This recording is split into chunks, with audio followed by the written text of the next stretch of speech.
Hello gamers, and welcome to another episode of Video Game Hunting. It's time to head back to the flea market and look for some video game treasures. Let's see what we find.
Alright, so another weekend at the flea market. My mission this weekend was a little bit different than most. The reseller that frequents this flea market that I go to and has always been pretty good to me was going to be there, and I thought I'd take the opportunity to trade in some stuff. As a lot of you guys know who collect, things just start to pile up over time. Things that you might not even want, but you just pick them up dirt cheap with things while you're out garage selling or thrifting. And I didn't want to feel like I was crossing that line from collector to hoarder.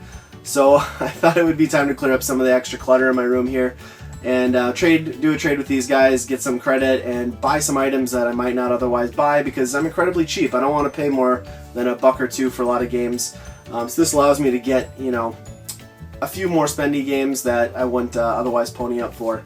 And I didn't trade in that much stuff. They gave me really good trade-in credit. So everything I'm going to show you in this video here, I spent a total of $40 on out of pocket, which is phenomenal. So first up, everything, while I did go through the entire flea market, I really didn't find anything else throughout the flea market. It was pretty bare bones this week. So this all came from the one reseller that I did the trade-in with. And first up is an amazing item that I didn't expect them to have or even think I'd see at a flea market, is the Mario Gold Edition Amiibo. I completely missed out on this one at Walmart, so to come across one is great. I'm really happy to have it in my collection. Did not have that one. Couldn't be more pumped. And then on to some NES games that I did not have. I'm a big Tenjin fan. I like picking up the cartridges just because, they look cool, at least I think. Pac-Mania. And from what I understand, this is, the standard Pac-Man gameplay, but they do like a pseudo 3D isometric view on the map. I haven't gotten to play that one yet, though. A really awesome game here that I'm super pumped to pick up. That is Mega Man 3. And actually I only have, this will be 3 of the 6 for the NES that I have now. I also have 2 and 4. So really happy to get that one. Probably pick up the other ones at some point, I hope, in the future. A couple of black box games here. Urban Champion, which is a very basic, I would say, fighter. Not a lot going on with this game. It's not awful, but it's just something that, at least to me, is just limited fun. You might play it for a couple matches and then turn it off for a few weeks. A game I've never played here, black box again, also, is Gumshoe. And this uses the zapper, and I believe you use the zapper to control your character and also clear objects from the screen. I'm not 100% on that, though. I haven't played it yet, but I will get around to it soon. And then last up is a game that I'm really excited to have, Wario's Woods for the NES. Now this has the distinction, I believe, I could be wrong, but I think I'm right, that this was the last officially licensed NES release. Came out in late 1994, well into the Super Nintendo life cycle at that point. And this is just a great, simple puzzle game.